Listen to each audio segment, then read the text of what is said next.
E agora, nosso Santos Futebol Clube vai cair? Como é que fica depois de tomar essa paulada do Vasco? Era pra ser um vídeo só do Santos, mas acho que tem elementos e são importantes pra gente falar do Vasco também, porque são dois lados da moeda completamente diferentes de dois times que estão brigando pra não cair. Agora já deixa seu like, se inscreve no canal. Vambora, eu preciso muito de vocês, porque meu canal ainda tá no começo, então quanto mais vocês curtem e deixam um like e tal, mais o vídeo se espalha. Vamos começar falando do jogo? Quando a gente fala que foi 6 a 0, a gente fica subentendido que foi um amasso do início ao fim e não foi bem isso que aconteceu. O começo de jogo do Santos, ele é bom, até o momento que o Vasco faz o gol. A hora que o Vasco faz o gol, ele controla, e aí é bola no chão, toque, o Santos fica correndo atrás. O Vasco tem chance de abrir 3 a 0 no primeiro tempo. No segundo, o Santos começa melhor de novo. O Santos tem a bola na trave do Barreal, o Santos tem a bola cara a cara do Guilherme que ele manda na lua, e aí depois o Vasco, do segundo até o quinto gol, tem 10 minutos de diferença, o Santos larga o jogo vai pro buraco, e aí todo ataque, toda vez que o Vasco bate lá, o Vasco faz o gol. Vamos começar falando do Vasco, porque o Santos é mais interessante, eu faço vocês ficarem até um pouquinho mais pra frente. Mas o Vasco se tornou o melhor time do mundo agora? Pra aquela galera que olha pro placar, sim. Do mesmo jeito que há 2 dias atrás, a galera olhava pro placar e falava: o Vasco é uma bosta, o time do Vasco é um lixo, o Vasco não joga porra nenhuma, o que era uma mentira. Eu tô com os jogos do Vasco, os últimos jogos do Vasco, desde que voltou do Mundial de Clubes, pra gente analisar. O Vasco, antes do Mundial, ele joga contra o São Paulo e ele vence o jogo por 3 a 1 dentro do Morumbi. Depois, na volta, o Vasco perde por 2 a 0 pro Botafogo, e aí, de fato, o Botafogo foi melhor, mereceu a vitória, o Vasco não se encontrou. Independente Del Valle, 4 a 0 lá,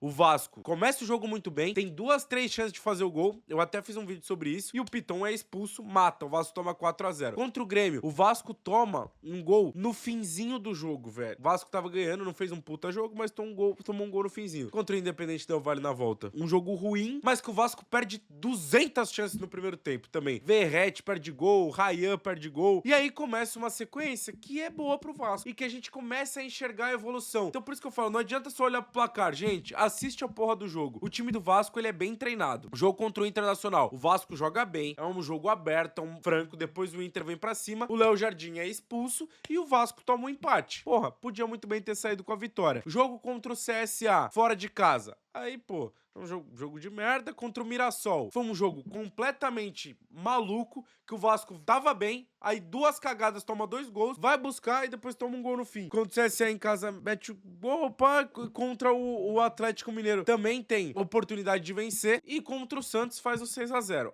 Por que eu falei tudo isso? Deixei confuso pra caralho o vídeo, talvez tenha ficado uma merda. Porque o time do Vasco, ele mostra uma nítida evolução nos últimos jogos. A gente falar que o time do Vasco, o elenco do Vasco é ruim, tudo bem. Falar que o time do Vasco, ele é mal treinado, é mentira. O time do Vasco, ele é bem treinado. O Diniz conseguiu elevar o nível do time do Vasco. O time do Vasco tem um padrão de jogo, o Vasco tem oportunidades. O problema, o Vasco fazia primeiros tempos muito bons e segundos tempos muito ruins. Então, a segunda etapa, o Vasco sempre deixava a desejar. O Vasco sempre tomava um empate, o Vasco sempre perdia, sempre caía muito nível, e no primeiro tempo perdia um caminhão de gol. Então isso também não ajudava. Mas a evolução do trabalho, ela é nítida. Ontem foi claro, 2 times de elenco fraco, com algumas peças boas individuais, mas um time bem treinado e um time que é um catado. Um time que pega a bola e olha pro Neymar e só. Seja o que Deus quiser, a bola nos pés do Neymar. É isso que acontece com o time do Santos. O Kleber Xavier é o único culpado pela derrota pelo 6 a 0? Não, mas alguém tem que rodar. E não vai rodar 25 jogadores, tem que rodar o técnico. E tinha que rodar a comissão técnica inteira, porque o trabalho, ele é ruim. Kleber Xavier passou um mês treinando o time. Volta contra o Flamengo, o time joga bem. E depois disso, o Santos é um nada. O Santos poderia ter perdido pro Juventude, o Santos poderia ter perdido e merecia ter perdido pro Cruzeiro, e o Santos tomou um amasso agora do Vasco, 6 a 0. Porra, o time do Santos não joga bem, o Kleber Xavier não consegue fazer leitura dentro do jogo. Não dá pra você ter um técnico completamente inexperiente na situação que o Santos tá. O Santos, ele briga firme pra não cair. O time do Santos é ruim, ele é ruim, mas ele é tão ruim quanto ele parece ser, ou quanto o Kleber Xavier faz parecer ser? Não, o time do Santos não é ruim a esse ponto. E é isso que me incomoda. Se o Santos conseguir fazer um time em intenso, bem montado defensivamente, que vai jogar um pouquinho mais fechado e que vai ter um Neymar, Roleiser, Barreal, Guilherme, Tiquinho à frente, ele vai conseguir jogar. E eu não tô falando que esses caras são craques não, mas esses caras ajudam. Eu acho que o Santos tem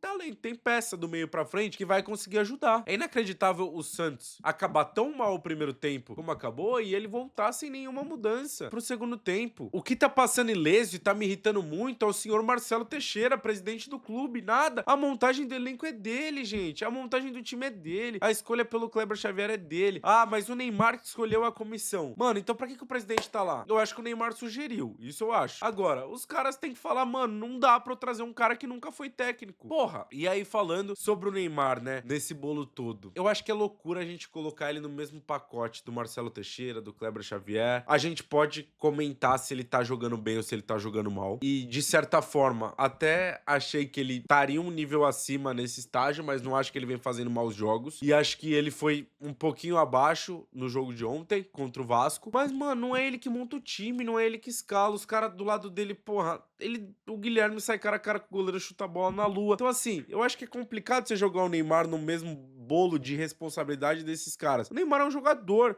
Hoje, o futebol se tornou muito mais coletivo. É muito mais difícil que um único jogador, no meio de um catado e de um coletivo que não funciona, se destacar. E é isso que é foda. A gente não consegue ter uma noção do Neymar como ele vai ser na seleção brasileira, por exemplo. Porque o Neymar na seleção brasileira vai ter do lado dele Vini, Rodrigo, Rafinha, Casemiro, Bruno Guimarães. Caras de altíssimo nível. Caras que jogam muita bola. E do lado dele no Santos, eles têm caras que são muito abaixo. Então muita gente fala, o coletivo potencializa o individual. E é o que eu concordo. Num time organizado, a chance do Neymar, que não seja nota 10, que seja nota 7, render, é muito maior do que o Neymar nota 7 no Santos. Porque que é o render? Ele deixar o Guilherme na cara do gol e o Guilherme perder o gol? Entendeu? Então, eu não gosto muito de colocar jogador nesse bolo. Eu acho que jogador tem sua parcela. Eu acho que jogador é culpado também. O time do Santos, porra, é uma das maiores humilhações da história, velho. Uma das maiores humilhações da história. Mas não dá pra colocar o Neymar nesse bolo de culpado, como tem uma galera que coloca. E eu acho que tem uma galera que gosta de criticar o Neymar só por criticar. E aí se torna uma coisa muito chata, assim,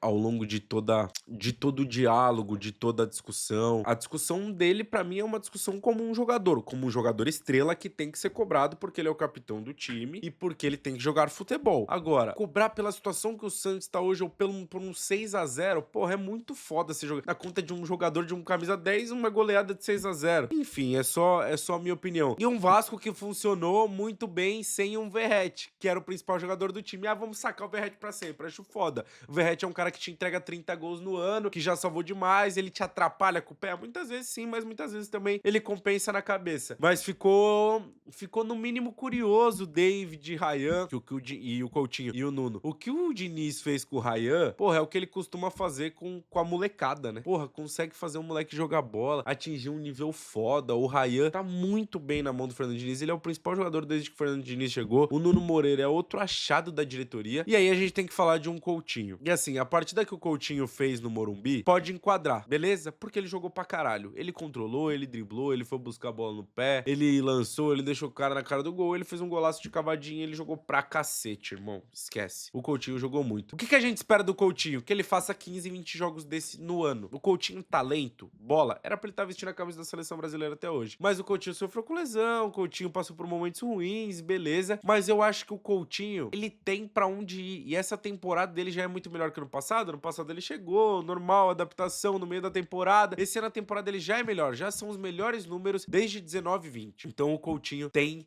de onde tirar. Eu já consigo ver o Coutinho melhor. Acho que na mão do Diniz ele pode crescer ainda mais. Eu, de cara tecnicamente e assim, do tamanho que o Coutinho é, da bola que o Coutinho é, eu não duvido, mano. Eu vou com o cara até o fim. A partir do momento que ele olhar e falar, eu não consigo mais, aí eu paro também com ele. Mas eu não consigo duvidar de cara técnico. Eu não sou da galera, eu não consigo ser da galera do aposentado em atividade. Me desculpa, não dá. E agora o Santos vai fazer o quê? Nossa, ficou uma confusão. Esse vídeo vai pra lá, vai pra cá e tal, mas espero que vocês consigam entender. Eu tô batendo um papo aqui com vocês e meu canal vai ser isso, por isso que eu quero postar mais vezes, tá? E aí agora o Santos vai fazer o quê? Tem que buscar um outro técnico, é hora do choque, filho. Tem que mudar. Você faz o seguinte, você manda o técnico embora, como mandou, você afasta uns 2 ou 3 3 pra dar recado pro elenco. Quem não tá afim vai cair fora. E você bota os raçudão, os caras que estão querendo. Quem tá querendo te mostrar ali, quem tá querendo tá ali. E aí você bota um louco pra comandar e acho que o Sampaoli é mesmo o melhor técnico, só tem um problema. O Sampaoli é um cara que pede muitos reforços sempre, nunca tá satisfeito com o grupo. Eu quero ver o que ele vai fazer jogar com esse time do Santos, só que esse time do Santos ele pode jogar mais. Enfim, são dois lados da moeda muito momentâneo. O torcedor vascaíno jamais imaginaria e a diferença dos times não é pra 6-0, é pra 1-0 pra qualquer um dos lados.